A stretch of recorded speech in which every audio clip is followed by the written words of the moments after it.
원목사와 성경 읽기 사도행전 28장, 드디어 사도행전의 마지막 장입니다. 오늘도 하나님의 귀한 말씀 함께 읽으면서 주님의 귀한 은혜를 나누기를 원합니다. 사도행전 28장 함께 읽겠습니다. 우리가 구조된 후에 앉을 그 섬은 밀리더라 하더라. 여러분, 이제 사도의 마지막 장에 왔습니다. 다시 한번 우리가 정리 좀 하고, 그리고 이 사도행전 마지막 장을 함께 보기를 원합니다. 여러분, 꼭 우리가 한번 볼 것 이겁니다. 그렇죠? 자, 사도행전의 구조입니다. 1장부터 7장까지는 그렇죠, 예루살렘, 베드로가 중심이고 예루살렘까지. 8장부터 12장까지가 온 유대와 사마리아, 그렇죠? 안디옥이 중심이면서 베드로, 바나바. 그리고 13장부터 28장까지 사도 바울의 전도 여행입니다. 자, 땅끝. 이게 땅끝이야, 땅끝. 그러니까 이게 뭡니까? 사도행전 1장 8절 말씀. 오직 여기에 임해서 너희가 권능을 받고 예루살렘과 온 유대와 사마리아와 땅끝까지 이뤄. 이 땅끝의 장면은 사도 바울의 전도 여행입니다. 1차 전도 여행 13부터 15장까지 갈라디아, 2차 전도 여행 16에서 18장까지 그리스, 3차 전도 여행 19에서 21장까지 아시아, 그리고 4차가 20장부터 28장까지 로마. 그렇죠? 우리가 지금 마지막 장을 보고 있습니다. 땅끝이 땅끝. 자, 여러분, 우리가 한번 28장 가기 전에 마지막 한번 이 사도행전 전체는 어떻게 되어 있는가, 이걸 좀 보기를 원합니다. 자, 사도행전 1장, 그쵸, 성령. 사도행전 2장 성령 강림, 예루살렘 교회의 시작. 3장은 안진뱅이 기적, 남에서 박해 시작. 5장은 아나니아 삽비라 사건, 7 주사 임직. 7장은 스데반의 순교, 사마리아의 대부흥. 9장이 바울의 회심, 다메섹에서 바울의 회심. 19장이 백부장 고넬료 회심. 11장이 안디옥 교회 창립. 12장에 야고보의 순교. 그리고 13장부터 있죠. 13, 14, 1차 전도여행과 15장에 예루살렘 공인. 그렇죠. 그리고 16, 17, 18까지가 사도 바울의 2차 전도여행. 그리고 19, 20이 사도 바울의 3차 전도여행. 그리고 21장이 예루살렘에 드디어 환난과 결박이 있던 예루살렘에 입성하고 재판에 회부됩니다. 23장부터 그리고 23장부터 그리고 26장까지 사도 바울이 베릭스와 베스 앞에서의 4번의 재판. 그리고 27장, 28장이 드디어 로마 행입니다. 이것이 사도행전이에요. 우리 한번 다시 본문으로 돌아오기를 원합니다. 자, 우리가 구조된 후에 앉아 그 섬은 멜리데라 하더라. 비가 오고 날이 참에 원주인들이 우리에게 특별한 동정을 하여 불을 피워 우리를 다 영접하더라.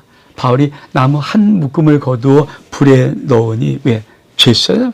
아직 신부는 죄수죠. 뜨거움을, 그래서 노동하는 거예요. 뜨거움을 하며 독사가 나와서 그 손을 물고 있는지라. 원주민이 이 짐승이 그 손에 매달려 있음을 보고 서로 말하되 진실 이 사람은 살인한 자로다. 바다에서는 구조를 받았으나 공의가 그를 살지 못하게 하려 함이라 하더니 바울이 그 짐승 뱀을 불에 던져 버림에 조금도 상황이 없더라. 그들은 그가 붙든지 혹은 갑자기 쓰러져 죽을 줄 알고 기다렸는데 오대 기다렸다가 그게 아무 이상이 없음을 보고 도리어 생각하게 말하되 그를 신이라 하더라. 여러분, 자, 섬에 와서, 근데 바울의 신분은 뭡니까? 예, 이제 구조됐으니까 죄수 신분. 존경받죠, 죄수 신분. 거기 표장이 있고. 그러니까 죄수가 이제 일을 하는 거야. 나무를 가져다가 주로 이제 불을 떼는데 일을 하는데, 그러면 불을 떼다 갑자기 나무 도막에 있던 뱀, 독사가 와서 사도를 확 무는데 놓지 않는 거예요. 근데 뱀 보면 알죠. 독사인지. 섬섬이들이, 독사. 이 사람은 여기서 배에서 구조받지만 살인자다 맞구나. 하늘의 공의가 이 사람을 여기서 죽게 만든다. 그러면 그렇지. 근데 이 사건이 왜 일어나는 거예요? 사도 바울을 글에 대해서 높여야 되지 않습니까? 지금 일을 한다는 것은 뭡니까? 갑자기 또 신분이 바뀌었어요. 백부장이 있고 군사들이 있고 사도 바울은 죄수예요. 이런 모습을 갈 수 없잖아요. 그러니까 이 메리데 섬에서 다소 하나님이 하나님의 종이 너 높아. 그거를 독사가 무는 사건을 통해서 물었으면 죽어야 될 텐데 안 죽은 그 사건을 통해서 그렇죠. 그 섬에서 바울을 띄워놓은 이 말은 어떤 의미인지 아십니까? 인생의 고난 역경 어떤 의미인가? 우리를 드러내는 거예요. 우리 유다고나 강풍이 일어나야 사도 바울이 죄수에서 하나님의 거룩한 종으로 쓸 수 있고 메리섬에 도착했지만 여전히 또 죄수니까 나무다 떼잖아요. 힘으로 받는 거거든요. 구원받은 지 이제 끝났으니까 이제. 근데 여러분 거기서 사실 독사가 물어서 그 사건이 일어나야 사도 바울이 하나님의 거룩한 종으로 세워지는 겁니다. 여러분 이건 참 중요합니다. 내 인생의 광풍, 내 인생의 위기, 내 인생의 어려움은 내가 하나님의 사람임을 나타내는 하나님의 증표예요. 이 은혜가 있기를 주의 이름으로 축복합니다. 근데 어떻게 벌어집니까? 이 섬에서 가장 높은 사람 보블리오라는 이가 그거지 토지가 있는지라 그가 우리를 영접하여 사흘이나 친절하게 머물게 하더니 보블리오의 부친이 열병과 이전에 걸려 누워 있거든. 바울이 되어서 기도하고 안수하면 낫게 하며 이름으로 섬 가운데 다른 모든 병사님이 와서 고침을 받고 후한 예로 우리를 대접하고 떠날 때까지 우리 있을 것을 배에 실었더라. 무슨 말씀인지 알죠? 그렇습니다. 사도 바울이 야 대단한 사람이다. 증감에서 오니까 보블리오가 병들었는데 그 집에 그 섬의 유지거든요. 탁 낫게 하고 많은 섬이 와서 다 고쳐버리니까 와우 그러면서 극진대파고 이제 로마로 갈 수. 여러분 로마로 갈 때 이 백부장 군사들이 끽소리 났겠어요. 저가 누군지를 알았으니까 로마를 어떻게 가는가. 석 달 동안 있었어요. 오늘 그 섬에서 겨울을 난 알렉산드 배를 타고 떠나니 그 배 머리에 장식은 디오스 그로라. 수라구사에 대고 사흘을 있다가 거기서 둘러가서 레기온에 이르러 하루를 지낸 후에 남풍이 일함으로 이튿날 보디올에 이르러 거기서 형제를 만나 그들의 청을 받고 이래를 함께 머무니라. 그래서 우리는 이와 같이 로마로 가니라. 드디어 그 형제들이 우리의 소식을 듣고 앞비오 광장과 트레이스 타베르네까지 마주러 오니 바울이 그들을 보고 하나님께 감사하고 담대한 마음을 얻으리라. 여러분 마지막 로마 가는 장면 그렇죠?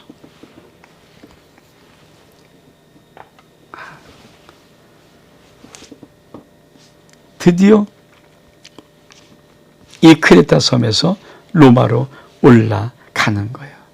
자, 로마로 여기 크레타 섬에서 여기서 로마로 수라고사 여기가 레기온 그리고 올라가서 보디올 그리고 앞비오 광장 그렇죠. 여기가 드디어 여기가 아닙니다. 여기 이게 메르데 섬 몰타섬에서부터 수라고사 레기온 보디올 앞비오 광장까지 드디어 이탈리아 로마에 상륙했어요. 로마까지. 드디어 왔습니다. 여러분, 그러면서 사도 바울은 어떻게 하는가? 로마에 왔어요. 우리가 로마에 들어가니 바울에게는 자기를 지키는 한 군사가 함께 따로 있게 허락하더라. 그죠? 사울이 누군지를 알았잖아. 얼마큼 대단한 자를. 바울이 유대인 중 높은 사람을 청하여 그들이 모인 후에 이르되 여러 형제들아 내가 이스라엘 백성이나 우리 조상의 관습을 배척한 일이 없는데 예루살렘에서 로마인의 손에 죄수로 내준 바 되었으니 로마의 나라를 심하 죽일 제목이 없으므로 석방하려 했으나 유대인들이 반대하기로 내가 맞이 못하여 가이사에게 상소하며 내 민족 고발함이 아니니라. 이러므로 너희를 보고 함께 이야기하려고 청하였으니 이스라엘 소망으로 말미암아 내가 이 새하슬에 메인 바 되었노라. 그들이 이르되 우리가 유대에서 내게 대한 편지도 받은 일이 없고 또 형제 중에 누가 와서 내게 대하여 좋지 못한 것을 전하든지 이양 일도 없느니라. 이에 우리가 너희 사이에 어떤가 듣고자 하니 이 파에 대해서는 어디서 반대가 왔는 줄을 알기 때문에 하더라. 그들이 날 조정하고 그 유숙한 집에 많이 오니 바울이 아침부터 저녁까지 강노하여 하나님의 나라를 증언하고 모세율법과 선지자의 말을 가지고 예수에 대하여 권하더라. 그 말을 믿는 사람도 있고 믿지 않는 사람도 있어. 서로 맞짱에 흩어질 때 바울이 한 말로 이르되 성령이 선지자 이사야를 통해서 너희 중에 말씀하시 옳도다. 일렀을 때 이 백성은 가서 말하기를 너희가 듣기는 들어도 도무지 깨닫지 못하며 보기는 봐도 도무지 알지 못한다. 이 백성의 마음이 우둔하여서 그 귀로는 둔하게 듣고 그 눈을 감았으니 이 눈으로 보고 귀로 듣고 마음으로 깨달아 돌아오면 내가 고쳐줄까 함이라 하였으니 그런즉 하나님이 이 구원이 이방인으로 보내준 줄 알라. 그런 그것을 드리라 하더라. 바울이 온 이태리 2년입니다. 자기 셋집에 머물면서 자기 오는 사람을 다 영접하고 한나라를 전파하며 주 예수 그리스도가 난 것을 담대하게 거침없이 가르치더라. 끝. 여러분, 로마에 와서 사도 바울이 첫 번째로 또 누굴 만나요? 유대인을 만나요. 왜? 유대인이 그래도 그렇죠. 복음을 전할 수 있는 왜? 하나님을 알기 때문에. 근데 사도 바울이 복음을 전하지만 유대인은 항상 무엇이 걸립니까? 하나님의 율법에 걸림이 있어. 율법. 그러니까 예수보다는 하나님이 더 이 걸림돌이 그를 자꾸 막아버리는 거예요. 그러니까 사도 바울이 너무 안타까운 거죠. 그래서 이사야 선지자 예언을 통해서 참 이 백성이 듣긴 들어도 깨닫지 못하고 보기는 뭐도 알지 못한다. 그런 것. 그러면서 뭐랍니까? 그런즉 하나님이 이 구원을 이방에 보낸 줄을 알라. 그들은 그것을 들으리라. 그러니까 이방인의 구원. 이 구원의 역사가 드디어 점점 더 강하게 일어난 것입니다. 그리고 사도 바울은 2년 동안 셋집에 살면서 계속해서 하나님의 말씀을 증거했다. 예수님을 증거했다. 이것으로 점점점. 그래서 지금도 사도행 29장은 써여진다고 말하는 것입니다. 여러분, 이 사도행전 28장 끝내면서 우리가 다시 한번 마지막 부분은 우리가 보기를 원합니다. 우리가 서신서를 이제 로마서 볼 거 아니에요. 사도 바울이 1차 전도여행, 2차, 3차, 4차 이렇게 전도여행을 통해서 사도 바울은 뭘 했는가? 1차 전도여행 때 15장 요 사이에 갈라디아서를 썼고 2차 전도여행은 18장 때 대성을 전후서를 썼습니다. 그렇죠? 3차 전도여행 때 사도 바울은 21장에서 고린도 전후서, 로마서를 기록하는 거예요. 그 로마로 가는 거니까. 4차 전도에 4차죠. 4차는 뭡니까? 심판, 재판이잖아요. 재판. 22장 28장의 재판. 여기서 에베소, 골로새, 빌레몬서, 빌립보서. 옥중서신이라는 것. 로마 감옥에서 쓰는 것. 그렇죠. 그러니까 이 말은 어떤 의미냐면요. 저는 이런 인생의 쉼표, 사도 바울의 사역의 쉼표가 있었잖아요. 근데 베드로서 1장 20절 21절에 먼저 할 것은 성경의 모든 예언은 사설을 풀 것이 아니다. 이 예언은 언제든지 사람이 뜻으로 낸 것이 아니요 오직 성령의 감동하심을 받은 사람들이 하나님께 받아먹는. 그러니까 모든 성경이에요. 성경은 성령의 감동하심을 받은 사람이 하나님께 받아 말한 것이다. 사도 바울은 감옥에 있을 때, 때로 어느 곳에 1년, 2년 머물고 있을 때, 일주일 머물고 있을 때, 그런 모든 시간들, 인생의 쉼표, 사역의 쉼표 때 그는 무엇을 했을까? 하나님의 말씀을 받는 시간이었어요. 이게 사도행전을 통해서 뭡니까? 드디어 서신서들이 그곳에 1차, 2차, 3차 통해서 4차 통해서 기록된 것을 우리에게 나타내는 거잖아요. 여러분, 우리 인생의 쉼표, 때로는 열심히 달려가던 우리 인생을 때로 쉬게 만들 때 무엇합니까? 잘 쉽게는 감기 걸리잖아요. 며칠 콜록콜록하면서 인생에 뭐 여러 가지 일을 감기 때문에 할 수 없잖아요. 그럴 때 그 쉴 때 쉬는 사인이 오잖아요. 그럼 뭐합니까? 그때 고요히 하나님께 나가서 하나님의 은혜의 말씀을 받는 시간이 되는 거예요. 참 중요한 결론이에요.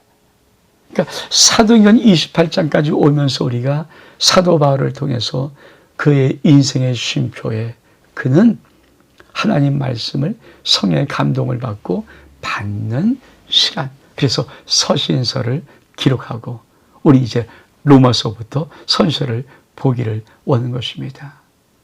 저와 여러분, 인생의 쉼표가 올 때 그냥 멍하니지 말고 사도 바울처럼 하나님의 의대 속에 들어가서 아버지의 말씀을 깊이 받는 고요함의 침묵이 있는 은혜 시간 될 수 있기를 주의 이름으로 축복합니다. 원목사와 성결기 사도행전 28장, 사도행전의 마지막 장 여기서 마칩니다. 샬롬!